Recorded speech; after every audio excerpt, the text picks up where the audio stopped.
Wow. Todd Boehly will be removed as Chelsea chairman in 2027. Barley or Feliciano could take the role themselves or may identify a third party to take the reins. No decision on who would take the chairmanship has been made. So apparently this isn't news. The way the actual, I don't know if you call it a contract or the structure was already made out, is that Todd Boehly was always going to leave in 2027, which is something I didn't know. I've only found that out today in the last few hours or so. So interestingly enough, first thing that came to my mind, obviously I don't really know who's going to take over. It could be one of his third parties, like we've said, so it might not be a huge difference. But Thomas Tuchel season 2027, we've only got to wait 2024, 25, 26, 20, we've only got to wait 3 years for Thomas Tuchel to get the call. Give him the call. So yeah, Todd Boehly leaving is interesting. I kind of don't want it to be to a brand new owner, which I'm, by the looks of it, I don't think it's going to be to like a brand new owner, but you never know. I think it would be better if it was someone to do with Todd Boehly, like a little pass down, so we're not changing everything again. Because if we've got to rip the whole club up again and change everything, it will be a mess. As part of an extraordinary agreement, the club's American co-owners can pass the chairmanship between themselves every 5 years. No way. And it can be revealed that the intention is to do that when the opportunity arises at the 2026 to 2027 season. I have never heard of that before. I don't know if any other clubs have ever done that before, but that is interesting. Bad news for Chelsea fans, as it's announced that Todd Boehly will be replaced as chairman. Imagine the amount of damage he can do in 3 years. He has caused a lot of damage. That's genuinely been the downfall since we've had him. But I don't think it's fully down to Todd. I just wish I think it's the staff around him as well. We need the staff around him to better scouting. I think buying the most random players has been our biggest issue, to be honest. Talking about bad recruitment of staff, can we talk about this Chelsea injury news, by the way? We've had 3 more injuries over friendlies, international friendlies, where players haven't even played. Like Chukwuemeka apparently is injured. I think Robert Sanchez, a backup goalkeeper, got injured, and Trevor Chalobah.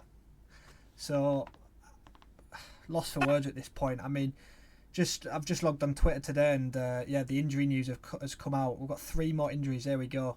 Where did Chelsea spawn 3 new injuries from? It's crazy, man, the injuries. It's just, I don't get it. I don't know if it's the staff. I don't know if the training's too intense. I've heard that Pochettino's training is very intense and very fitness based, so maybe that is a factor. But how are players getting injured while they're meant to be on a break? It's an international break, and I'm pretty sure none of them 3 have actually played, which is bizarre, absolutely bizarre. So yeah, we need new staff from top to bottom by the looks of it. But yeah, looking forward to Saturday, Chelsea v Burnley. I'm looking forward to this. Feeling quite confident. And yeah, this guy has updated the lineup since I last checked. This is a predicted lineup for the Saturday game. He has brought in Thiago Silva now, of course. So Chalobah is looking like he's injured, sadly. So yeah, Thiago Silva is back in the team, which I don't mind. He's slowing down a little bit, but it's against Burnley, so hopefully he can do a shift. Malagusta on the left, on the right even. Cucurella on the left, which, please, I don't want it to be Chilwell. And then we've got Gallagher and Caicedo. No Enzo. I think he played an international friendly a couple of days ago, so that'll probably be potentially why he doesn't play. Caicedo, Gallagher. And then we've got Mudryk in the 10, which I really do like. Free roaming about. Love that. Played for Ukraine as well, so he maybe he's a risk, but I doubt it. And we've got Palmer on the... It was all going so well. It was all going so well. It was all going so well, boys. He's given me so much trauma this season. I just don't like Sterling.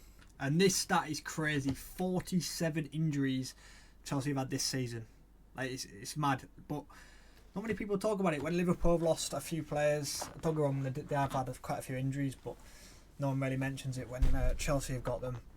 I guess rightly so, because we've spent so much money, but there has to be a deeper issue to have this many injuries. There just has to be.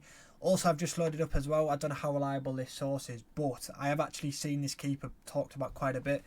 He was in goal in the recent friendly for Brazil. And yeah, Chelsea, Inter, Benfica, Wolves and Forest are all in for him. So yeah, I've got a video coming out tomorrow actually about Chelsea targets. So I'm looking at I was looking at goalkeepers. I won't mention who I mentioned. I didn't mention this guy, but I did mention a potential keeper. Not necessarily just to start against Petrovic, because I do rate Petrovic, but just to battle with him basically, and give him some competition, because hopefully we sell Kepa. Robert Sanchez most likely gone, hopefully. So yeah, we'll have to potentially get this keeper in, and if he's really promising, happy days. I've never watched him outside of that international friendly, so he could be quite nice as well. We do have Slonina as well, so I'm guessing we'll probably loan him out again next season. But I've got very good news. If you're a Chelsea fan, very good news. This weekend, we have got a game in hand over some teams around us. We can go up to 9th. We can get past 10th. It feels like Christmas. I think we're back. I think we're actually back. And what's quite interesting to me, I hadn't really looked at the table, because you just don't when you're playing terrible.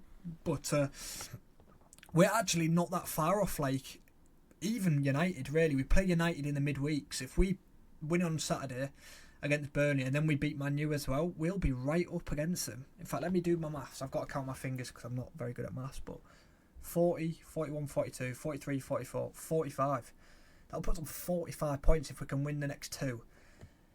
For some reason, Man U's a bit of our bogey team, but if we do get within a couple of points of Manchester United, that would be incredible. And some people have had Man U tipped as like potential top 4.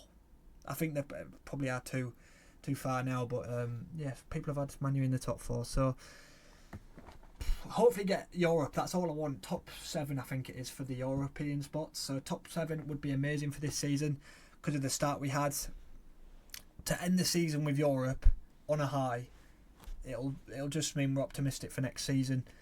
With a few experienced signings, again in tomorrow's video I do mention quite a few transfer targets. I do go into some experienced players because I think we need less prospects, less potential players, just get proven players to go with some of these youngsters, because I think we've got one of the youngest teams in the league, don't we?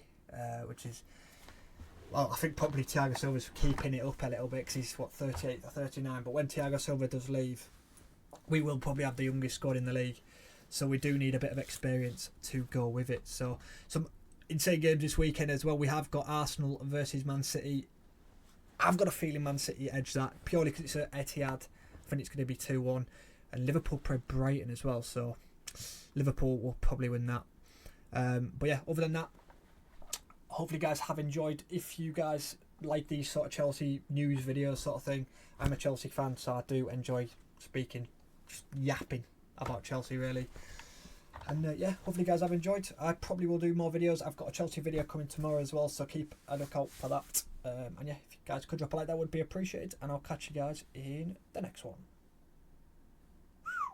Goodbye.